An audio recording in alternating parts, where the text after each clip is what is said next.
The third generation of Pokemon is one I hold near and dear, between Ruby being my first Pokemon game, Emerald being one of my favorites in the series to this day, and XD being the reason I wanted a GameCube when I was a kid. The Generation 3 games are responsible for my love for Pokemon. One of my favorite areas in these games was the Battle Frontier, an area that was basically a theme park that allowed trainers to battle to their heart's content. As a kid who knew nothing about IVs and EVs, I never got super far in here, but I still got plenty of enjoyment here from battling. I've been feeling sentimental lately, so I've decided to make a series of videos looking back at each of the facilities in Pokemon Emerald's Battle Frontier, starting with this video talking about the Battle Tower. The Battle Tower was introduced in Pokemon Crystal, but its Emerald incarnation is when the facility truly started to become the modern version that existed in all future Pokemon games in some form, until Scarlet and Violet decided to not bring it back. Unlike other facilities in the Battle Frontier, the Battle Tower features no special gimmick. You just pick some Pokemon, do 7 battles in a row, and get some battle points, or BP if you win. The longer your win streak, the more BP you get, capping out at 15 in most cases. After every battle, your Pokemon get fully healed, and if any held items were used, they get replenished, meaning you can use hard-to-obtain single-use held items, like a White Herb, with no fear of losing it or having to get another one. Any Pokemon is allowed except cover legendaries and mythical Pokemon. You can't have multiple of the same species of Pokemon on your team, and you can't have multiple of the same held item. As long as you follow those rules, everything's fair game.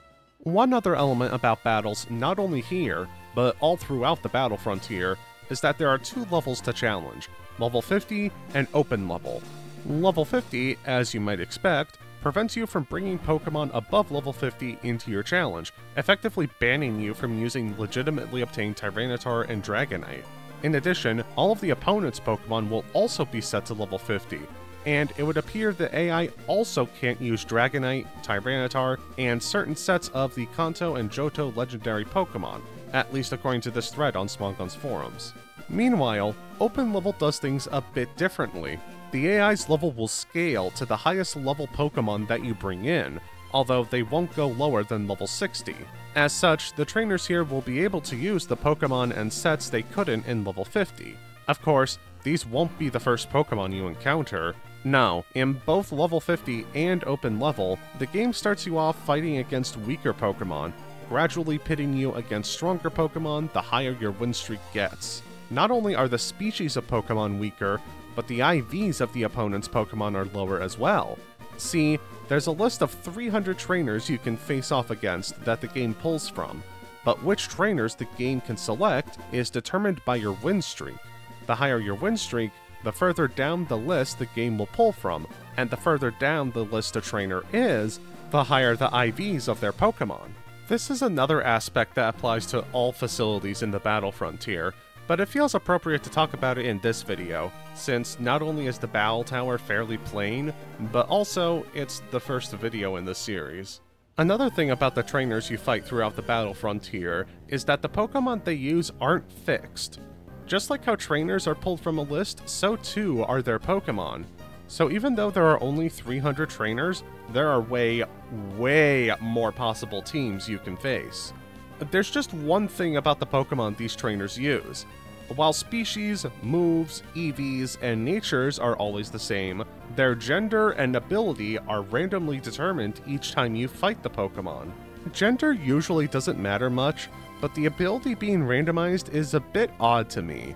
Like, a lot of Pokemon in Gen 3 only have one ability, but some Pokemon that have 2 abilities vastly prefer one over the other.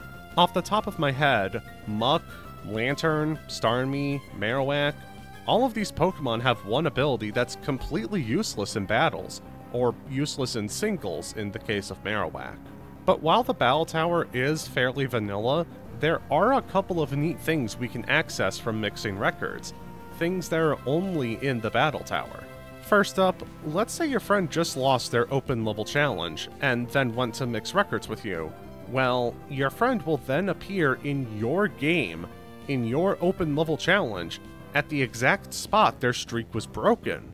If your friend lost a level 50 challenge, then they'll appear in your level 50 challenge instead.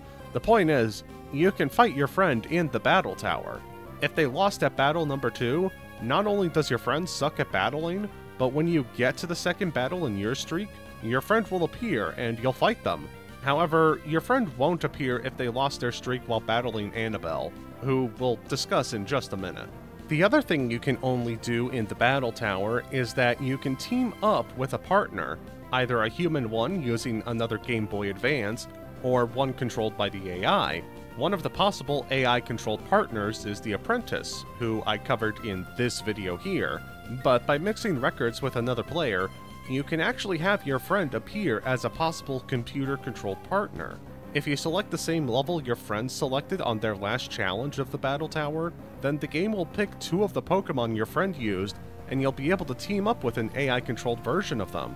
Because your friend is assigned a random trainer class, and only the protagonist have back sprites, we get this when a battle starts. This is probably quicker and takes less space than making back sprites for most trainer classes, but it's still a bit jank. Unfortunately, while being able to battle with a friend is neat, I suspect most challenges are done in the single battle mode for precisely one reason. If you manage to get to battle number 35, or the end of the 5th round of battles, since each round has 7 battles, you're alerted that the big boss of the battle tower, the Salon Maiden, is about to challenge you. Each of the facilities in the battle frontier has a frontier brain, and Salon Maiden Annabelle is in charge of the battle tower. Each of the frontier brains only appear in single battles, and I'm not sure why they each have their own trainer class that's something other than frontier brain, but I guess it adds more flavor. As for the battle against Annabelle, unlike the other trainers we fought so far, Annabelle has a fixed team. Most frontier brains do, as a matter of fact. With her Pokemon here having 24 IVs in all of their stats, and the presence of some pretty strong Pokemon, Annabelle's team is certainly no slouch, although the fact that it's always the same means it's easier to build around her Pokemon and make her fight easier. Whether this is a good thing or a bad thing probably depends on who you ask. One interesting thing about Annabelle's team is that her Snorlax has 106 special attack EVs, despite not having any special attacks. Shadow Ball became a special attack in Gen 4, but it's still a physical move in Emerald. I also kind of enjoy how Annabelle's Alakazam has EVs invested in Physical Bulk, a Pokemon that gets KO'd after being poked. She also has an Entei, which isn't anything particularly noteworthy other than it being an Entei. Upon defeating her for the first time, you're granted the Silver Ability symbol, and I gotta interrupt myself here real quick to go on a quick tangent. In my Gen 3 NPCs video, I mentioned how this NPC in Fire Red and Leaf Green referred to someone as Lady, but with only the L capitalized, when normally in the Generation 3 games, words are either in all caps or all lowercase, unless it's the first word of a sentence. For some reason, the Battle Frontier just has a lot of terms that only feature the first letter of each word capitalized, which is something I completely forgot was the case. Like, I was legitimately surprised to see all of these terms capitalized this way, as opposed to being in all caps or all lowercase. Anyway, for defeating Annabelle, you're also given 10 BP in addition to the BP you'd normally be awarded. This additional 10 BP is applied to all rounds where you beat Annabelle, so if you get really far into the battle tower, then you can get 25 BP whenever you defeat her, instead of the normal cap of 15 BP. When you reach battle number 70, or the end of the 10th round, Annabelle reappears, but this time she uses a stronger team of Raikou, Latios, and Snorlax, this time with all of their IVs being maxed out at 31. All of these Pokemon are capable of boosting their stats and recovering their HP, making this a pretty scary looking team, although the Raikou can't hurt a ground-type Pokemon outside of Struggle.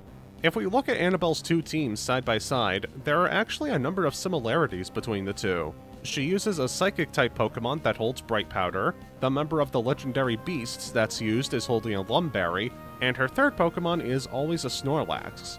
On top of this, both instances of her Snorlax also have special attack EVs, despite not having any special moves. If you defeat Annabelle here, you not only get the 10 bonus battle points, but the first time you defeat her at battle number 70, you earn the gold ability symbol. It's the same as the silver version, but gold colored now. If you keep your winning streak alive, every 35th battle after battle number 70 will feature you going against Annabelle's gold team again, Raikou, Latios, and Snorlax, earning you an extra 10 BP at the end of those rounds if you beat her, but no additional symbols. Once you lose, if you get back to battle number 35, you'll face her silver team again, and then go back to facing her gold team starting at battle number 70 and every 35th battle after. Now, despite Annabelle having fixed Pokemon on each of her teams, she's still subject to having her Pokemon's gender and abilities randomized. I know I criticized the latter earlier, but now that I think about it, when both abilities do something significant in battle, being assigned a random one does create an interesting Schrodinger's cat type of situation. Take Snorlax for example. Because Snorlax can have either immunity or Thick Fat for its ability, and there's no way to know which one the game picked without experimenting during battle, I kind of have to treat it like it has both abilities. Of course, in reality, it only has one ability, but because I have no way of knowing which one, why would I try to poison it or use a fire or ice type move unless I absolutely had to? Something that I kind of alluded to towards the start of the video is that the Battle Tower, really the Battle Frontier as a whole, has a bit of a reputation for requiring Pokemon with perfect IVs in order to do well here. IVs weren't easily manipulatable until the 3DS games, outside of RNG manipulation or cheating, so it's a bit of a tall order to ask for a trio of Pokemon with max or near max IVs in all of its stats, along with a good nature and the right ability if applicable.